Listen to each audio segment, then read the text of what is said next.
আসসালামু আলাইকুম। আমাদের আহলে কোরআন ভাইরা পবিত্র কোরআনের ২২ নম্বর সূরা হজ্জের ৩৭ নম্বর আয়াতটাকে নিয়ে এমনভাবে প্রচার প্রসারণা করছে, এমনভাবে প্রতারণা করছে, যেন মনে হয় ওই আয়াত আল্লাহ সুবহানাহু ওয়া তাআলা পশু কুরবানি করতে নিষেধ করেছেন। তারা এমনভাবে আয়াতটাকে প্রচার প্রসারণা করছেন, প্রতারণা করছেন। তো বলা কি হচ্ছে আয়াতে? আল্লাহ সুবহানাহু ওয়া তাআলা বলছেন যে, লাই ইয়ানাল্লাহা লুহুমুহা ওয়ালা দিমাউহা। বলা কি? ইয়ানালুহু তাকওয়া মিনকুম। অর্থাৎ আল্লাহ সুবহানাহু ওয়া তাআলা বলছেন যে কুরবানির পশুর মাংস ও রক্ত লুহুমুহা ওয়ালা দিমাউহা। কুরবানির পশুর মাংস ও রক্ত আল্লাহ সুবহানাহু ওয়া তাআলার কাছে পৌঁছায় না, তবে পৌঁছায় তোমাদের তাকওয়া।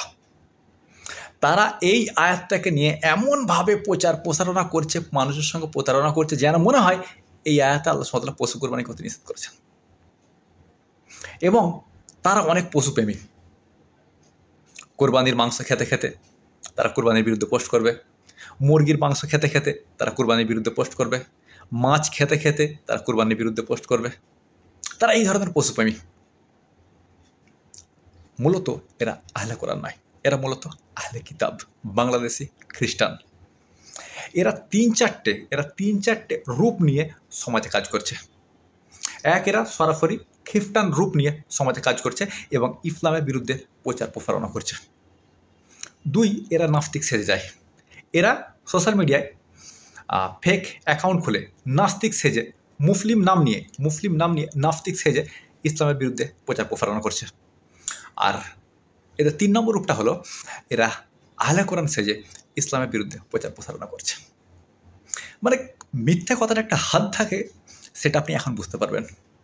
এরা ৩৭ নম্বর আয়াতটাকে দেখাচ্ছে, ২২ নম্বর সূরা হচ্ছে ৩৭ নম্বর আয়াতটাকে দেখাচ্ছে, যেখানে আল্লাহ সাথে বলছে যে লা ইয়ানালাল্লাহা লুহুমুহা ওয়ালা দিমাউহা। বলা কি? ইয়ানালু তাকওয়া মিনকুম। আল্লাহ সুবহানাহু ওয়া তাআলার কাছে পৌঁছায় না কুরবানির পশুর মাংস ও রক্ত, তবে পৌঁছায় তোমাদের তাকওয়া। এখন এই কথা আল্লাহ সুবহানাহু ওয়া তাআলা বললেন কেন?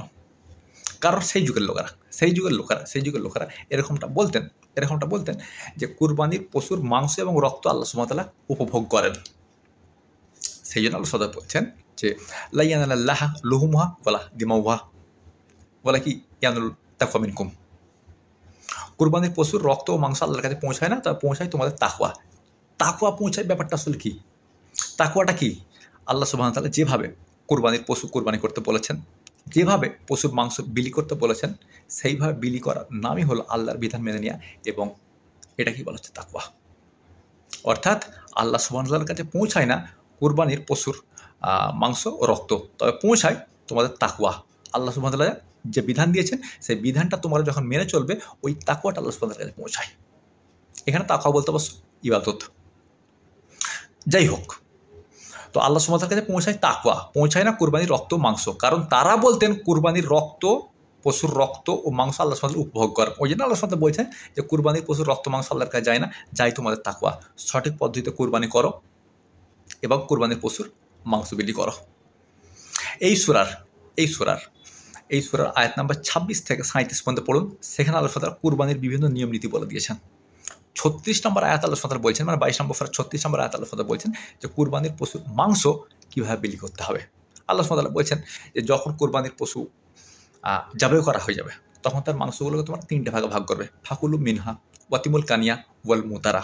ফাকুলু মিনহা আতিমুল কানিয়া ওয়াল মুতারা। তোমরা ওই মাংস হতে নিজেরা খাও।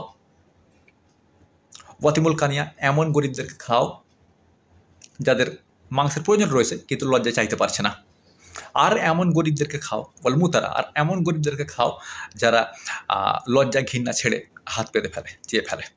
তার মানে কুরবানির পশুর মাংসকে ৩টে ভাগে ভাগ করতে হবে। ১ ভাগ নিজের, ২ ভাগ গরিবদেরকে ২টা ক্যাটাগরি, আবার গরিবদেরকে 2টা ক্যাটাগরিতে ভাগ করা হয়েছে। এগুলো আমি বলে দিলাম। মোটামুটি ৯০ কেজি মাংস হলে ৬০ কেজি গরিবদের, সর্বোচ্চ ৩০ কেজি তুমি নিতে পারবে। এটা হচ্ছে মূল বিষয়।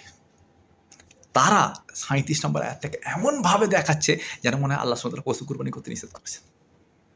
অথচ ২৬ নম্বর আয়াত থেকে ২৬ নম্বর আয়াত থেকে ৩৬ নম্বর আয়াত পর্যন্ত আল্লাহ সুবহানাহু ওয়া তাআলা পশু কুরবানির সমস্ত নিয়ম নীতিগুলো বলে দিয়েছেন। 37 নম্বর আয়াতে আল্লাহ সুবহানাহু ওয়া তাআলা বলছেন, লাইয়ানাল্লাহ লাইয়ানাল্লাহ লুহুমুহা ওয়ালা দিমাউহা ওয়ালাকিন ইয়ানালু তাকওয়া মিনকুম। আল্লাহ সুবহানাহু ওয়া তাআলার কাছে পৌঁছায় না কুরবানির পশুর রক্ত মাংস, তবে পৌঁছায় তোমাদের তাকওয়া। আল্লাহ সুবহানাহু ওয়া তাআলা যে বিধান দিয়েছেন সেই বিধান মেনে তোমরা যে জীবনযাপন করছো, এই যে ইবাদত করছো, এই ইবাদত আল্লাহ সুবহানাহু ওয়া তাআলার কাছে পৌঁছায় না কুরবানির পশুর রক্ত মাংস। এটা হচ্ছে মূল ঘটনা। এবার বুঝতে পারছেন এরা কোন ধরনের ভণ্ড? মানে জাস্ট একবার ভেবে দেখুন এরা কোন ধরনের ভণ্ড, এরা কোন ধরনের ভণ্ড একবার ভেবে দেখুন একবার। আর বিষয়টা সত্যি ভাবনার। একটা কুসংস্কারমূলক কথাকে আল্লাহ সুবহানাহু ওয়া তাআলা খণ্ডন করেছেন।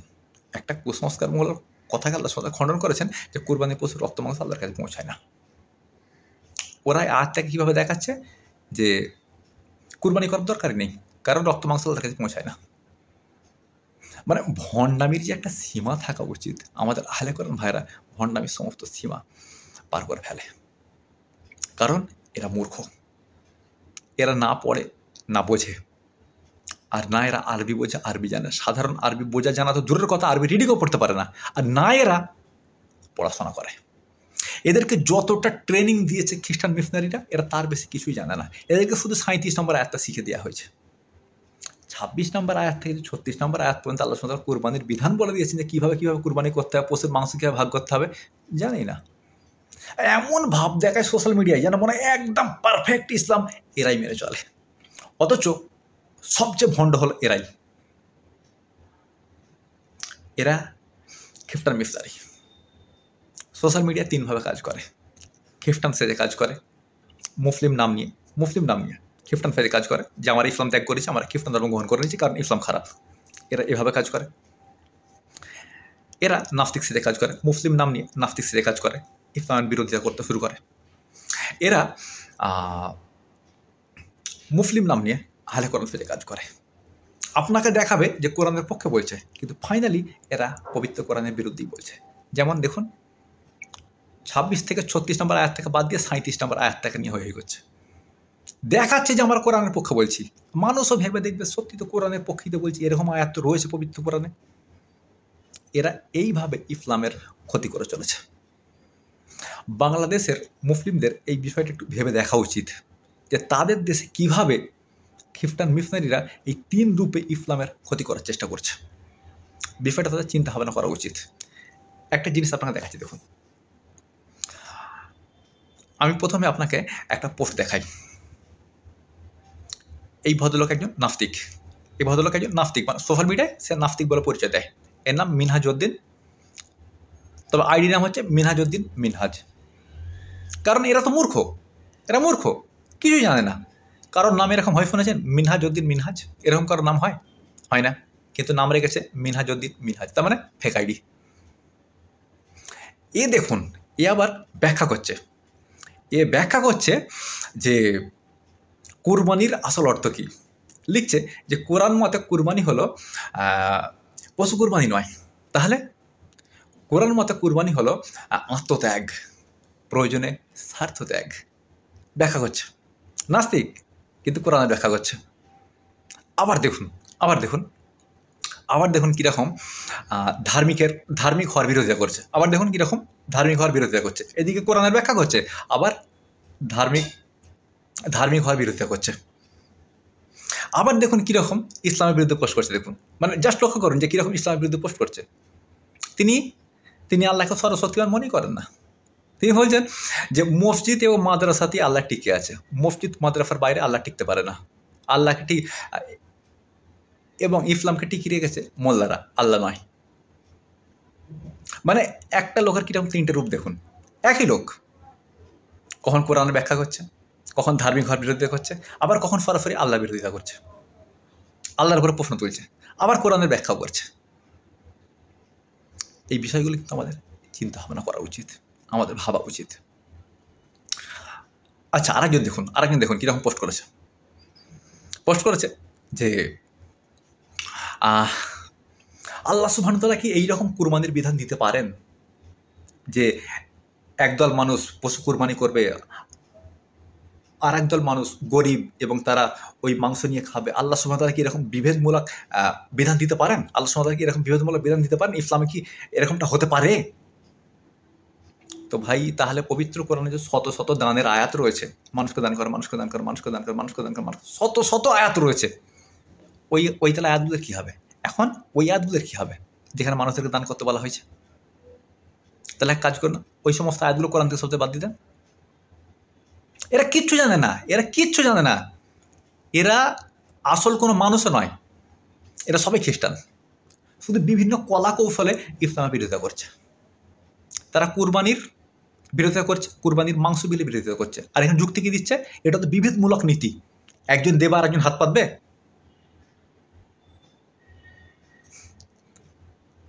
বিষয়গুলো কিন্তু ভাবার, মানে জাস্ট একবার ভেবে দেখুন, তার কাছে যদি এটা মনে হয় বিভেদমূলক নীতি, বৈষম্যমূলক নীতি, যে একজন কুরবানি দেবে আর একজন তার মাংস ভোগ করবে, আর একজন হাত পেতে সেই মাংস নেবে, এটা বিভেদমূলক নীতি, তাহলে পৃথিবীতে গরিব কেন আছে?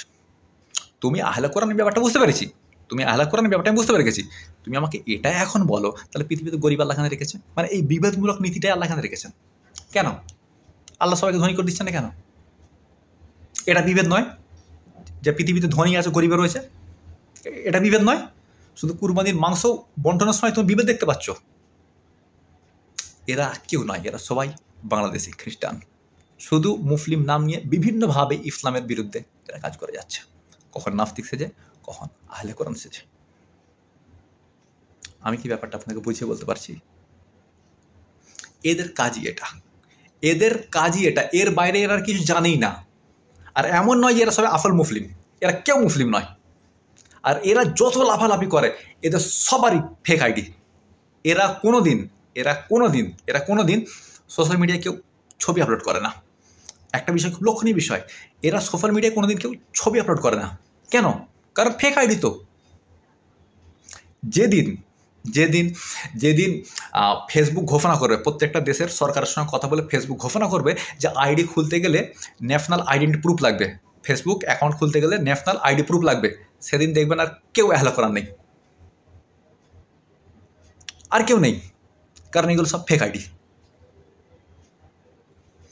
এদের পরিচয় হচ্ছে এরা কোনোদিন সোশ্যাল মিডিয়ায় ছবি আপলোড করে না, এটা একটা এদের বিশেষ লক্ষণ। প্রশ্ন হবে কি একদমই কি কেউ নেই? একদমই কি কেউ আহলে কোরআন নেই? হ্যাঁ আছে, হাতে গোনা দু একজন আছে যারা এদের কথাই পড়ে গেছে, এরকম দু একজন হাতে গোনা আছে। হাদিসে এমন অনেক বিষয় রয়েছে যা আপাত দৃষ্টিতে অবৈজ্ঞানিক বলে মনে হতে পারে। যেমন কিছুদিন আগে আমি একটা ভিডিও বানালাম, আমি যেখানে দেখালাম যে একজন নবী সূর্যকে থামিয়ে দেওয়ার জন্য আল্লাহ সুবহানাহু ওয়া তাআলার কাছে প্রার্থনা করেছিলেন এবং সূর্যকে থামিয়ে দেওয়া হয়েছিল। আপাত দৃষ্টিতে হাদিসটা অবৈজ্ঞানিক, কিন্তু হাদিস ওই কথাটা বলাই হয়নি।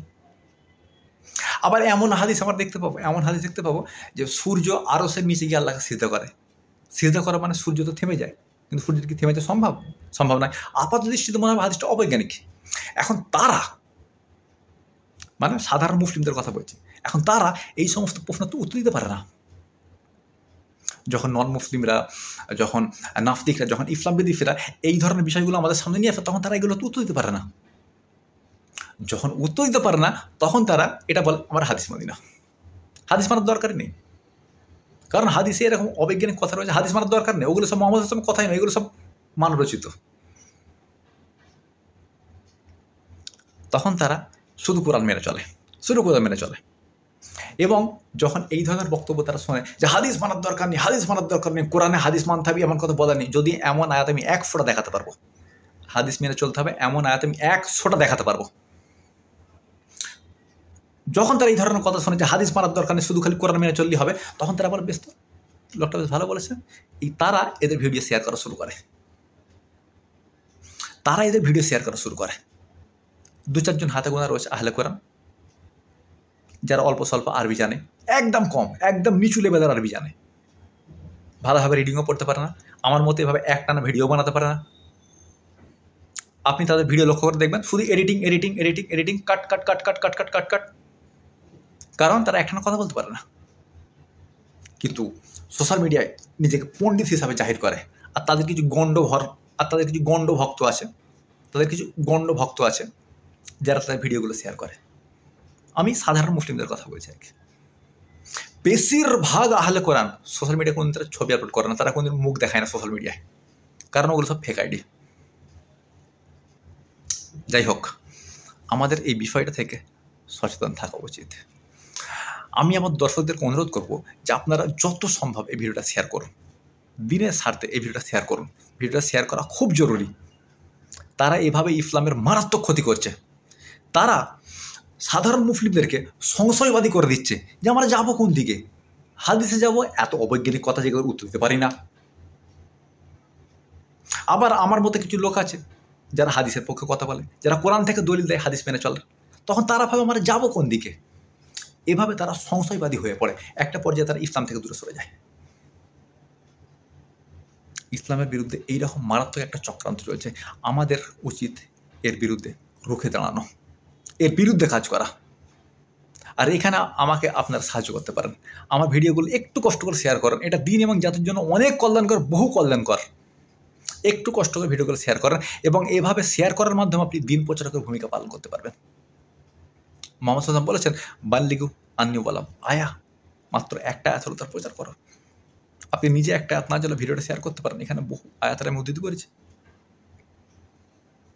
এটা বুখারী হাদিস নাম্বার 3461 এরকম হবে হয়তো হাদিস নাম্বারটা। মোহাম্মদ সাল্লাম বলেছেন, আল্লাহ সুবহানাহু ওয়া তাআলা বলেছেন যে উদু ইলা সাবিলি রাব্বিকা বিল হিকমা ওয়াল মাউইযাতিল হাসানা ওয়াজদিলহুম বিল্লাতি হিয়া আহসান। উদু ইলা সাবিলি রাব্বিকা বিল হিকমা ওয়াল মাউইযাতিল হাসানা ওয়াজদিলহুম বিল্লাতি হিয়া আহসান। মানুষকে আল্লাহর দিকে ডাকো, বিজ্ঞানসম্মতভাবে তার সঙ্গে তর্ক করো, তাদেরকে যুক্তি দেখো সর্বোত্তম পন্থায়। সূরা নাহল আয়াত নম্বর 125।